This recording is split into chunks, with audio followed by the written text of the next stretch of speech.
Turning potatoes into porcupines facilitates mission in Georgia. A man tithes 100 cows in Tanzania, and the sights and sounds of Chicago coming up next.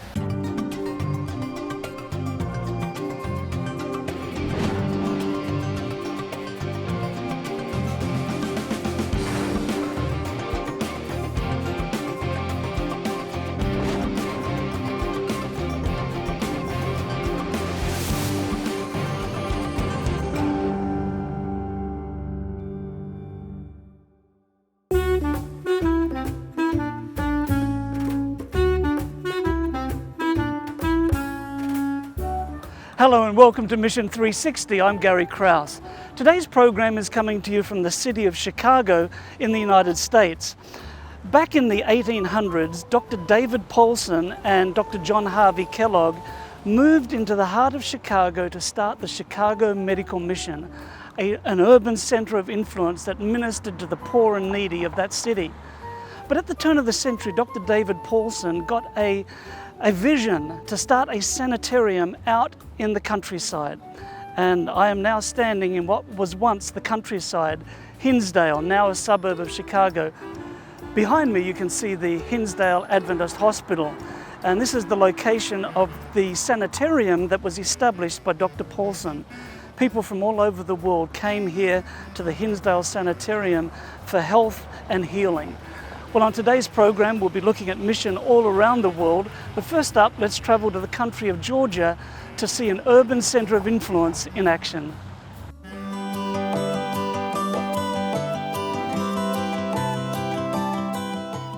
How do you turn a potato into a porcupine?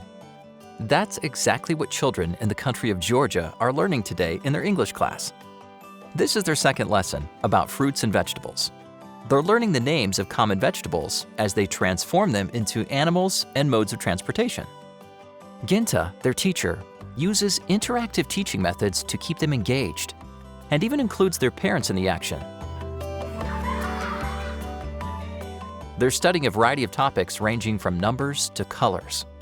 We just enjoy it. Even if somebody don't know something, we just show the color and remind them how to pronounce it correctly, and we just enjoy it. Originally from Latvia, Ginta came to Georgia to spend a year volunteering at this Global Mission Urban Center of Influence. She started a hands-on English class for children, and she's very proud of her students' creations. Maybe I can show something.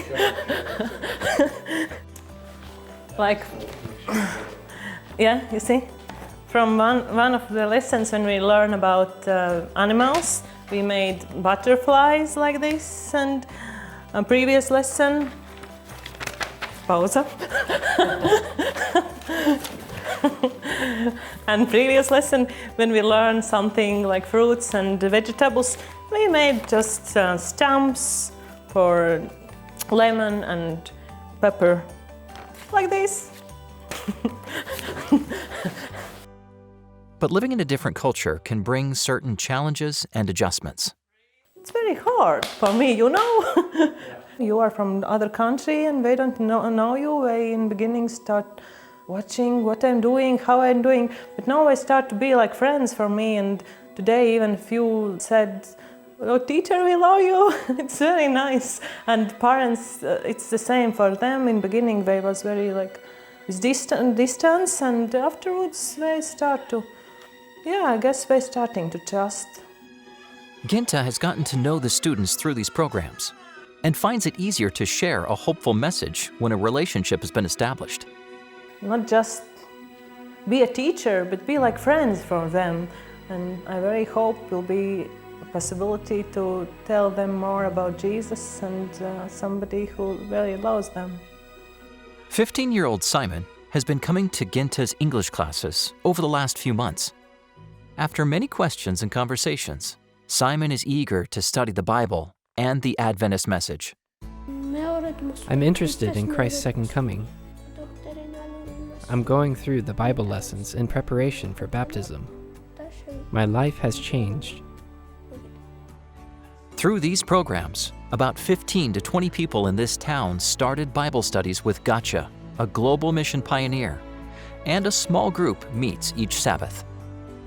Ginta is encouraged to share the love of Jesus with the community through English classes, despite the challenges. Please pray for Ginta as she develops friendships with students and parents in Georgia. Thank you for your continued support of global mission projects like these. I'm here in the suburbs of Chicago in Illinois, and with me is Pastor Andres Flores, who is the senior pastor of the Epic Church in Chicago, but also the pastor of this church plant here. Describe what we're standing in here, Pastor. Well, we're standing at Yorktown Mall.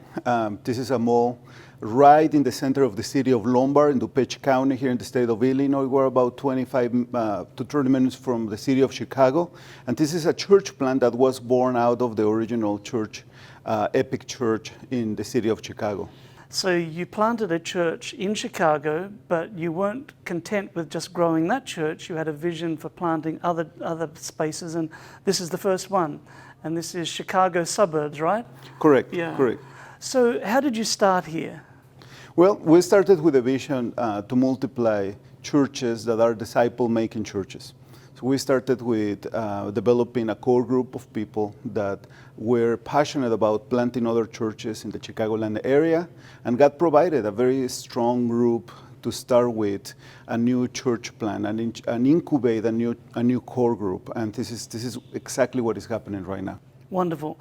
So let's just walk through here and you can describe what we're seeing. This is quite a nice space here. You've got, how many people are coming on Sabbath afternoons now? You know, we may have an average of 45 to 55 people. Wow. In the incubation process, and we are going to launch the church publicly in the month of October. Fantastic. But the thing that really intrigues me is as we walk outside of this space, we come into something which is very unusual. Describe what this is here. Well, we are right now in, again, as I said, we are in a storefront. We are renting, God provided a storefront here in the Yorktown Mall. So our vision was not only to do church for us, we wanted to have an outreach, a very strong outreach and incarnational presence in the community.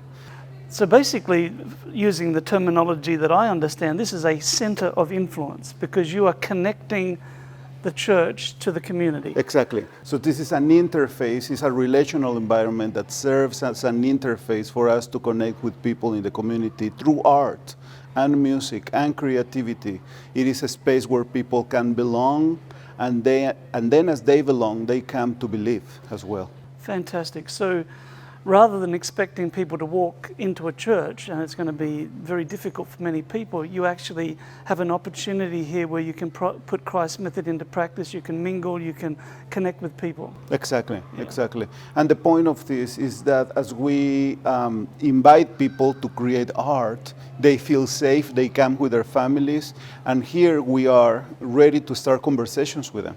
And once we mingle with them, once we start conversations with them, many of them start developing a relationship with us. We initiate a relationship with them, and we show them the hope that we have, the faith that we have, and they feel safe to do that in the context of this relational environment.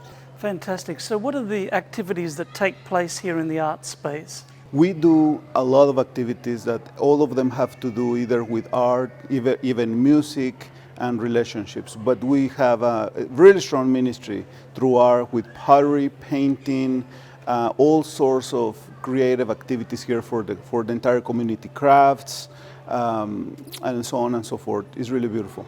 Wonderful. So this is not only open here on Sabbath, but it's also open at various times during the week? It is, it is. So we open the art space throughout the week for different people to come here, connect. We invite different groups from the community. We like to partner with different schools, with different places, different groups that are really interested in bringing their children here. But what that does is that it allows us to build bridges with people in the community. We are one more presence in the community. We're not coming in as an outsider now. We have built credibility, and what I really like about this concept is that it's not short-term credibility, it's longer-term credibility. Yes. That allows us to really be here without them feeling that we're trying to gain something for them. Instead, we're trying to give them something that they can be blessed with.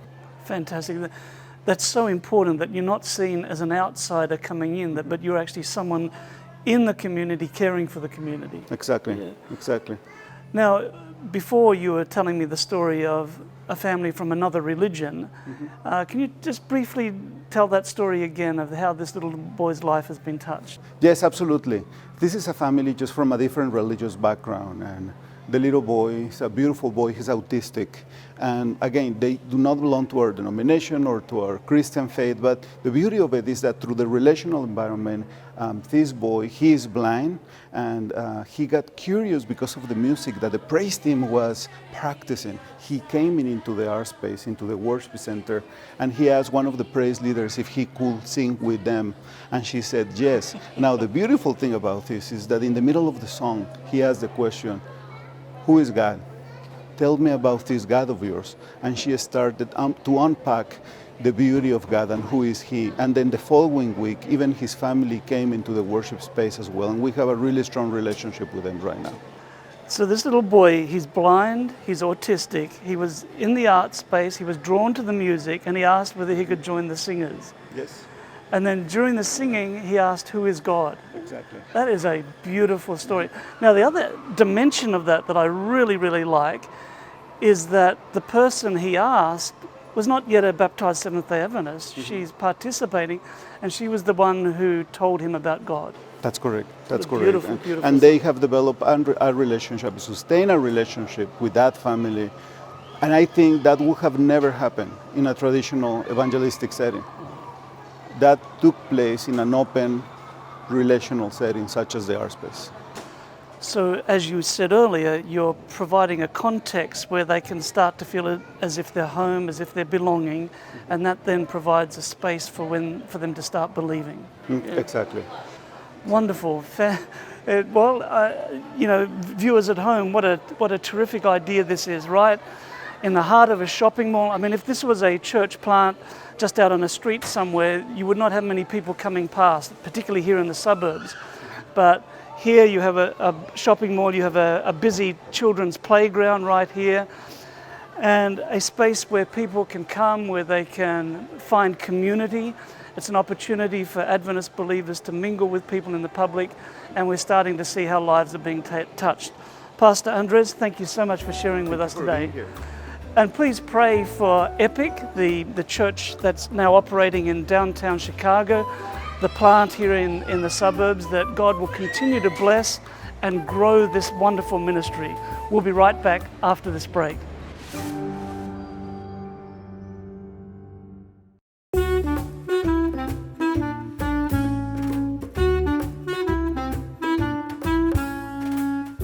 Welcome back to Chicago. And if you missed the first part of this program, I encourage you to go to m360.tv. That's m360.tv, and there you'll find many mission stories from around the world.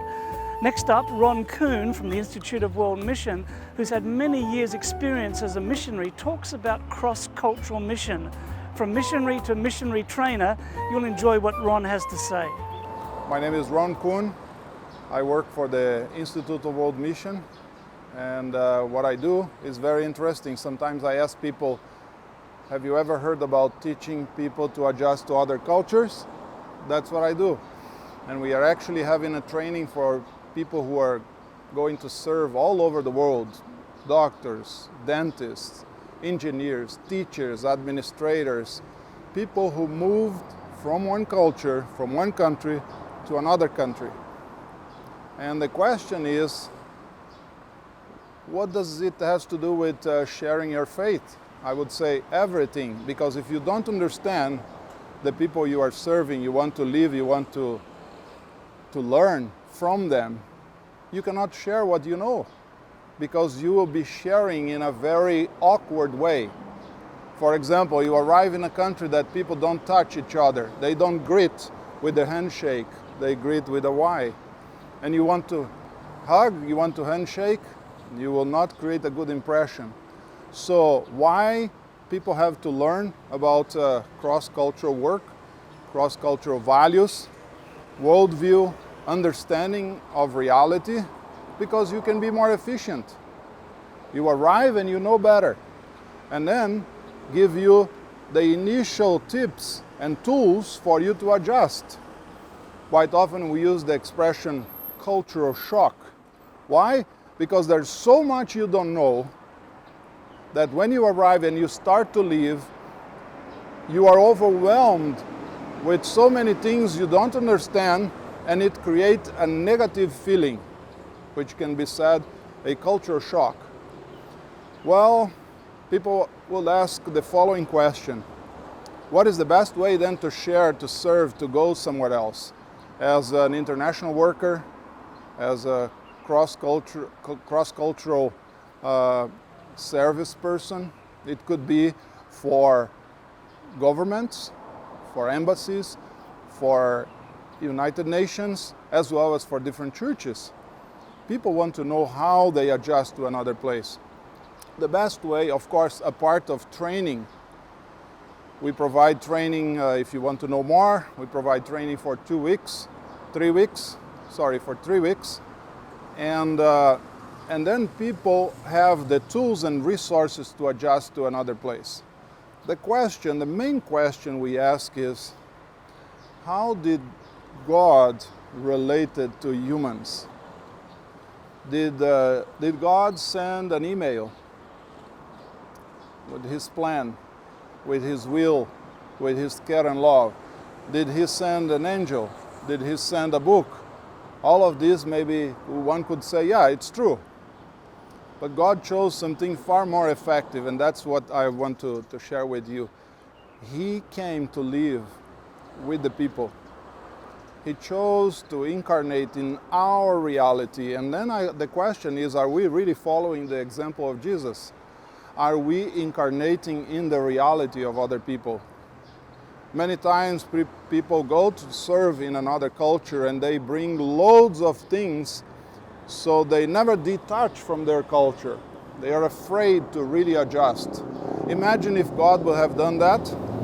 Jesus will have come to this earth with a huge escort of angels, many containers of supplies and goods. How would we feel? But He came and He became one of us. What an example. He is always the best example of service and incarnation. So therefore, the best way, a part of all the training one can get, is to go with an open heart, to go with a willingness to adjust. And the first prerequisite is you go as a learner. Forget your doctoral degrees. Forget your expertise, your titles and what you have done. The first thing when you move to another culture, you go as a learner. You learn so you can share. Then once you understand, you create bridges. That's what Jesus did. He learned. His stories, His examples, His parables were based on the reality of life. Why don't we learn from Him? So if you want to go as a learner. Incarnate in the reality of the people. Learn from them. Love them. Don't judge them. Suspend judgment of things you don't understand. And when you have learned enough, you will find ways and bridges to connect the gospel truth and the love of Jesus in a way that people will understand. And then the gospel will be meaningful to those who may have never heard, because they will see an incarnation of the love of God. May God bless you, all of us, as we cross boundaries to serve the needs of the world. Something strange happened when Abraham returned 100 cows as tithe. His neighbors were so confused. Let's travel to Tanzania to find out more about this story. The Maasai tribe in Africa loves cows. They often wander from place to place, and the cows come with them. Life in the desert can be hard, so when an older person or a baby dies, families have to move on quickly. But when his cow dies, a Maasai man will mourn terribly. He knows that cows are very valuable and help him take care of his family. He loves his cows. So it came as a big surprise to Adventist leaders to hear that a wealthy Maasai man had decided to give 100 of his precious cows as a tithe to God. The man, Abraham, became an Adventist after meeting a global mission pioneer in northern Tanzania and felt impressed to give 1/10 of his cattle as tithe. Abraham called the local pastor to collect the cows. "I don't want to keep what belongs to God," he said. Abraham took the stunned pastor to his field and began to count out the tithe. 1, 2, 3, 4, 5. Abraham counted the cows in his herd. 6, 7, 8, 9, 10. When he reached the 10th cow, he told a helper to put a tag on its ear so the cow would be set aside for tithe. "That one is for the Lord," he said. He counted out 100 cows for tithe. Abraham's Maasai neighbors, who were not Adventist, thought he had gone mad. "Why would you give away your cows?" someone said. "If you can give away 100 cows as tithe, why don't you also count your children and give the 10th child as tithe?" said another. "I know a person in the Bible who didn't even have 10 children," he said. "He only had 1, and he was more than willing to return that child to God. His name was Abraham too." After Abraham returned the tithe of 100 cows to God, something strange happened to his cattle. His cows started giving birth to twins. Cows usually give birth to just one calf at a time, but all of Abraham's cows began to give birth to twins. The neighbors were shocked. Abraham had given away 100 cows, and now he had more cows than ever before. "Call your pastor," one neighbor said. "I also want to give a tithe." "We want our cows to have twins too," said another. Abraham marveled at how God was blessing him and decided that he didn't want to return just one tithe, he wanted to give 2 tithes. He called the Adventist pastor again. "When I gave the 100 cows as tithe 9 months ago, I wanted to see what would happen," Abraham said.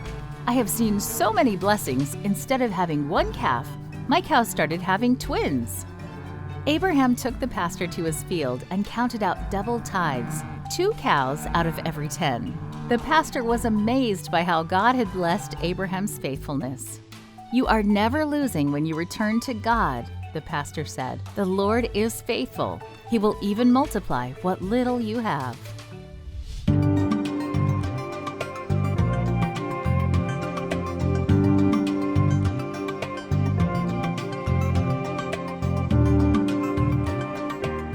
Well, thanks so much for joining us on today's program. And I hope that you've been inspired and challenged by our 360-degree view of mission around the world. It was great to see how fun activities are introducing children to Jesus in Georgia. It was wonderful to see the dedication and commitment of the man tithing 100 cows in Tanzania. And around the world today, we see so many examples of creative, faithful mission. And I want to thank you so much for the part you play in making this happen.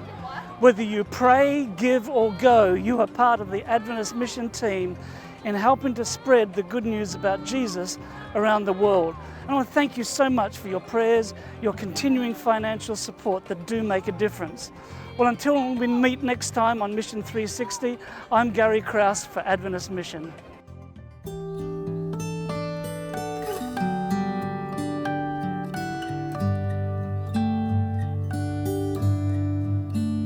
There is nothing in this world that can truly satisfy me like Jesus' love. For His love is truly deeper, truly purer, truly sweeter than anything I've ever known. I've searched the world to find things to bring meaning to my life, but nothing satisfies me like Jesus' love. There is nothing in this world that can truly satisfy me like Jesus.